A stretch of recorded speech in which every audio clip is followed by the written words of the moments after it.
ఉంటే నా ఫేసు హావభావాలు సూట్ కావు. అంటే సైకలాజికల్ ప్రిపేర్ అయ్యి దానికి తగ్గట్టుగా మాట్లాడడం నాకు కుదరదు. న్యాచురల్ గా మాట్లాడడమే అలవాటు. ఎందుకు?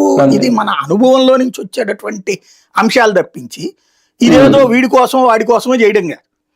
ఇప్పుడు అట్లా కాదు, విజయసాయి రెడ్డి అట్టంటోడు ఇట్టంటోడు అని మనం మాట్లాడట్లేదు ఇక్కడ.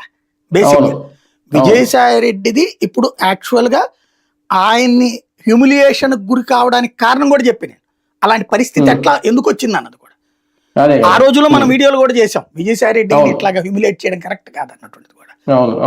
ఇంకోటి మనం ఏం చేస్తాం, ఏదన్నా నాకు ఇష్యూ వచ్చింది అన్నప్పుడు, ఇప్పుడు అమ్మాయి పేరెంట్ షర్మిలను కలిశారు.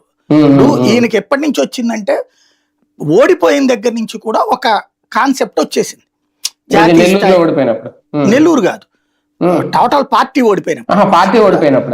ఓడిపోయినప్పటి నుంచి కూడా ఈయన ఏంటంటే మనం సేవ్ అవ్వాలంటే సెంట్రల్తో ర్యాపోని జాగ్రత్తగా వాళ్ళు చెప్పినట్టు చంద్రబాబు లాగా మనం ఎంపీలని త్యాగం చేయాలి, అట్లాగే అప్పుడే వాళ్ళు మనతో ర్యాపో మెయింటైన్ అవుతారు. ఈ తరహా ఆలోచన ఉంది ఆయనకి.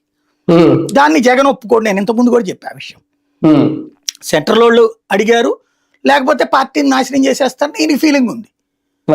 ఎందుకు చేస్తారన్న జగన్ ఫీలింగ్ ఉంటుంది. బేసిక్ గా ఎవరి ఆస్పెక్ట్ వాళ్ళది. మనం ఈ రెండు మాట్లాడుకున్నాం. ఈ రెండింటికి